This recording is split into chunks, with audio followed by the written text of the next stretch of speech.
కలిసి మెలిసి ఉండాలని చెప్పి కూడా మీ అందరిని కోరుతాం. ఎందుకంటే అందరు కలిస్తేనే ఏదైనా సాధిస్తాం. నేను రాగానే మా సీను తిరుమలాపు సీను నా దగ్గరకు వచ్చి మేము 70,000 మంది ఉన్నాము, 70,000 ఓట్లు ఉన్నాయి, నువ్వు ఖచ్చితంగా ఇది ఈ సర్టిఫికేట్ ఇప్పియాలంటే నేను అన్నా, ఓట్ల కోసమే పనిచేసే వాళ్ళు నాయకుడు కాదు. ఓట్లే కావాలంటే ఎన్నో చేయవచ్చు, ఎన్నో అబద్ధాలు చెప్పొచ్చు, ఓట్లు వేయించుకోవచ్చు, మళ్ళీ 5 ఏళ్ళ తర్వాత రావచ్చు, మళ్ళీ అబద్ధాలే చెప్పొచ్చు, కానీ ఎక్కువ రోజు ఉండదు. ఇంతకుముందు అన్నారు కేటీఆర్ చెప్పిండు చేయలేదు, జూపల్లి గారు అప్పుడు చెప్పి చేయలేదు, అప్పుడు ఓడిపోయారని కూడా మన వెంకటన్న చెప్పడం జరిగింది. నేను మాట్లాడేటప్పుడు ప్రశ్నలు ఆలోచిస్తాను, ఒకవేళ ఆలోచించకుండా చెప్పినానంటే ఖచ్చితంగా చేస్తాను, ఎట్లయినా చేస్తాను. ఎందుకంటే నిద్ర పడ్డదు, మళ్ళీ నేను అక్కడ పోతే దీని గురించి అడుగుతారు, మళ్ళా నేను ఏం సమాధానం చెప్పాలని నిద్రపోకుండా నిద్ర కూడా పట్టద్దాను. ఈరోజు మీరు మాట్లాడినప్పుడు ఆ రోజు ఈలపల్లి శంకరన్న దగ్గర మీరు పోవడం జరిగింది, నాకు ఫోన్ చేసి కూడా ఆయన చెప్పడం జరిగింది.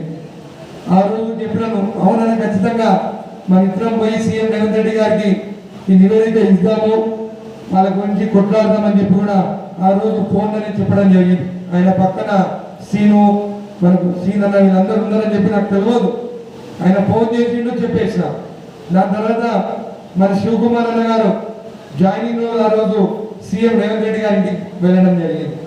అన్న జాయిన్ అయిన తర్వాత మేమునగర్ పార్లమెంట్ మా ఎమ్మెల్యేలకు అందరికీ మాకు సీఎం గారి దగ్గర మీటింగ్ ఉండే ఎలక్షన్స్ గురించి. అక్కడ పోయినప్పుడు ఈలపల్లి శంకరన్న ఇదే లెటర్ సైన్ చేసుకొని తీసుకురావడం జరిగింది. నా ముందే సీఎం గారికి ఆ రోజే ఈ నివేదిక ఇవ్వడం జరిగింది. ఆ రోజు శేఖర్ గారి మాట చెప్పిండు, నా దగ్గర తక్కువ ఉన్నారు కానీ అనిరుద్ధ్ దగ్గర జడ్చలలో ఎక్కువ మంది ఉన్నారు, హైదరాబాద్ లో సర్టిఫికేట్స్ ఇచ్చినారు కానీ ఇక్కడ సర్టిఫికేట్స్ ఇవ్వలేదంటే అప్పుడు సీఎం గారు వేమిరెడ్డి నరేందర్ రెడ్డి గారు అడ్వైజర్ ఉన్నారు, ఆయనకి ఇచ్చే ఒకసారి తెలుసుకో, ఒక దగ్గర ఇచ్చి ఒక దగ్గర ఎందుకు ఇవ్వలేదు, దీనిపైన నాకు కంప్లీట్ గా రిపోర్ట్ కావాలని చెప్పడం జరిగింది. కానీ ఇప్పుడు ఎలక్షన్ కోడ్ ఉంది కాబట్టి మొదట అందరూ ఎలక్షన్ లో బిజీ ఉన్నారు. దీని తర్వాత మళ్ళీ మీ ముఖ్య నాయకులని నేనే సీఎం గారి దగ్గర తీసుకుపోయి మళ్ళీ మనం నివేదిక మనం అందజేస్తామని చెప్పి కూడా తెలియజేస్తున్నాం. నేను అబద్ధాలు చెప్పలేదు. ఈ రోజు వచ్చే నెల ఎంపీ ఎలక్షన్స్ ఉన్నాయి, మా వంశాన్ని నిలబడ్డాడు, నేను అబద్ధంగా ఖచ్చితంగా చేపిస్తా, మీ 40,000 ఓట్లు నాకు ఏపీ అని చెప్పగలుగుతాను, కానీ నేను చెప్పాను. పెద్దవాళ్ళు ఉన్నారు,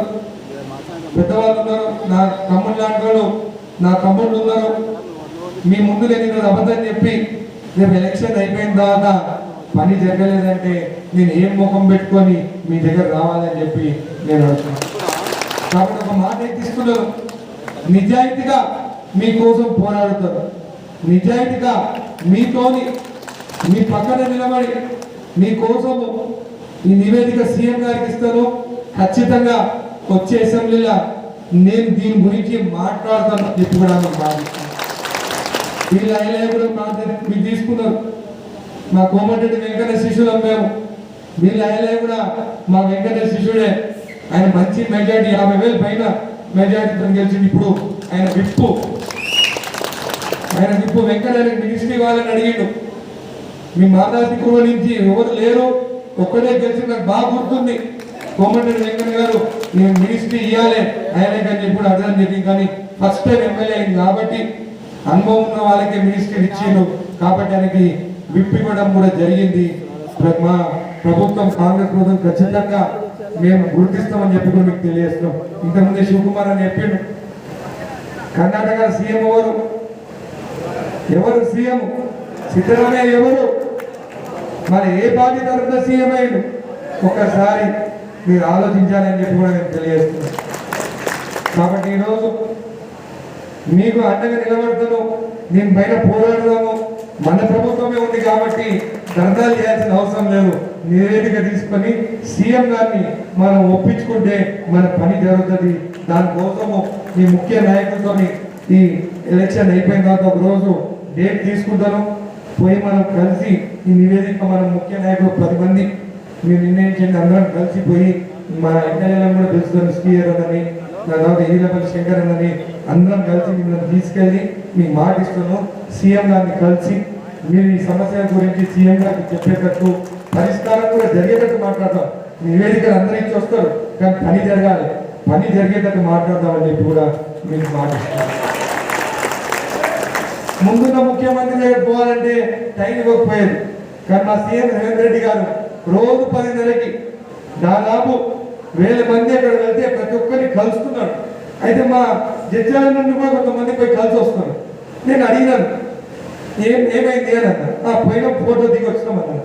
అరే ఆయన సీఎం, మీరు ఉట్టిగా పోవద్దు, వాళ్ళకి ఎన్నో పనులు ఉంటాయి. మన రాష్ట్రానికి సీఎం, మీరు పోయినప్పుడు సమస్యల మీద పోండి సీఎం గారి దగ్గరికి. మన చర్చలకి ఏం కావాలో అడగండి, నాకు ఇవ్వండి, దానిపైన మనము నిధులు తెచ్చుకుందాం. కానీ ఉట్టిగా ఫోటోలు దిగేది అయిపోయింది. మేము అపోజిషన్ ఉన్నప్పుడు ఫోటోలు దిగాలి, ఇప్పుడు రూలింగ్లో ఉన్నప్పుడు మీకోసం పని చేయాలి, మీ సమస్యల పైన పోరాడాలి.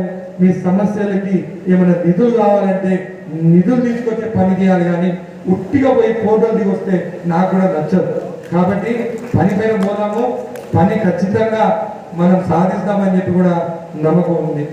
మీ అందరి ఆశీర్వాదం ఉండాలి. నా ఎలక్షన్స్ అయిపోయినాయి అన్నా కాకుండా ఇంకా 5 ఏళ్ళ తర్వాతనే 4.5 సంవత్సరాల తర్వాతనే ఎలక్షన్స్ వస్తాయి. నన్ను అడిగేటోడు ఎవ్వరు ఉండరు. కానీ నా బాధ్యత గెలిచినంత, మీరు గెలిపించినారు, నా బాధ్యత మీ సమస్యలు ఒక్కడొచ్చినా కానీ 40,000 మంది అవసరం లేదు, ఒక్కడొచ్చినా కానీ కూడా వాళ్ళ సమస్య నిజమైన సమస్య అయితే ఖచ్చితంగా దానిపైన పోరాడతానని చెప్పి కూడా నేను తెలియజేస్తున్నాను. ఇంకొకటి కూడా చెప్తున్నాను, అవతల పక్క 1,00,000 మంది ఉండండి, కానీ న్యాయం ఇటు పక్క ఒక్క మనిషి ఉంటే ఆ ఒక్క మనిషి పక్కనే నిలబడతారు. అది కూడా మీకు చెప్తున్నాను. ఆ 1,00,000 మంది ఓట్ల కోసం అని చెప్పి న్యాయం పక్కన ఒక్క మనిషిని వదులుకొని ఆయన పక్కనే ఉంటాను. రేపు న్యాయం కోసము ఆ 1,00,000 మంది కూడా నా తరఫుననే ఉంటారని చెప్పి కూడా నాకు ఆ నమ్మకం ఉంది. కాబట్టి న్యాయం తప్ప ఉంటారని చెప్పేసి కూడా నేను తెలియజేస్తున్నాను. అప్పుడు కౌరవ పాండవులు కూడా న్యాయం వాళ్ళకి పాండవుల సైడే ఉండే, ధర్మం వాళ్ళ పక్కనే ఉండే, కాబట్టి వాళ్ళు యుద్ధం గెలిచారు. కౌరవుల కన్నా చాలా తక్కువ ఉన్నా కానీ వాళ్ళు గెలిచారు. కాబట్టి ఈ రోజు కూడా నేను అదే చెప్తున్నాను, న్యాయం ధర్మం పక్కనే ఉంటాను, తప్పు చేయను. తెలియకుండా తప్పు చేస్తే తీర్చిదిద్దేదానికి మహాదాసి గురువ సంఘం ఉన్నారు కదా అని చెప్తున్నాను. కాబట్టి ఈరోజు అంబేద్కర్ గారి జయంతి కానీ చాలా ప్రోగ్రామ్స్ ఉన్నాయి. ఇంకేపు మళ్ళీ షాద్నగర్ వరకు పోవాలి, మళ్ళీ అక్కడి నుంచి కూచూరు పోవాలి, మళ్ళీ తిరుమలాపూర్ రావాలి. కాబట్టి ఇంకా సాయంత్రం వరకు ప్రోగ్రామ్స్ ఉన్నాయి. దయచేసి కొంచెం సమయమే మీతో ఈరోజు ఉన్నందుకు నన్ను క్షమించగలరు. మీరు సెలవిస్తే నేను వేరే కార్యక్రమం ఇంట్రెస్ట్ని చెప్పి కూడా మీకు తెలియదు. గొంతు బాగాలేదు, ఎక్కువసేపు కూడా మాట్లాడలేను. మీ అందరి ఆశీర్వాదం ఉండాలి. మేము కూడా గొర్రెలు పెంచుకున్నాం చిన్నప్పటి నుంచి. మా ఇంట్లో కూడా 100 గొర్రెలు ఉండే. మాకు నేను కూడా మీది గొర్రెల డీడీ నది రిటర్న్ చేయమని చెప్పి, ఎందుకంటే పోయిన గవర్నమెంట్ ఏం చేసిందంటే మోసం చేసి మీ పైసలు తీసుకొని మీరు అప్లికేషన్ పెట్టుకోండి, ఇప్పుడు అవి రిటర్న్ చేస్తారని చెప్పి కూడా మీకు తెలియజేస్తున్నాను. చిన్నప్పుడు కూడా గొంగడిలో పట్టుకున్నదే నేను. బంగ్లాలు ఉన్నా కానీ మా గొర్రెలు పోయేటప్పుడు గొర్రెంకాల పోయి మా గొర్రెలు కాసేటాన్ని దగ్గర గొంగడిలో పట్టుకునేటోని. వీళ్ళందరూ ఏం చేస్తున్నారంటే సీను కానీ గొంగడి కప్తారు, మీటింగ్ కాగానే గొంగడి తీసుకోబోతున్నారు. అయితే మన ఎలక్షన్ ముందు ఏం చేశారంటే చెప్తున్నా, నేను మాట్లాడతా డీటెయిల్. అయితే ఎలక్షన్ అప్పుడు చూసినా మీటింగ్ లో వస్తారు గొంగడి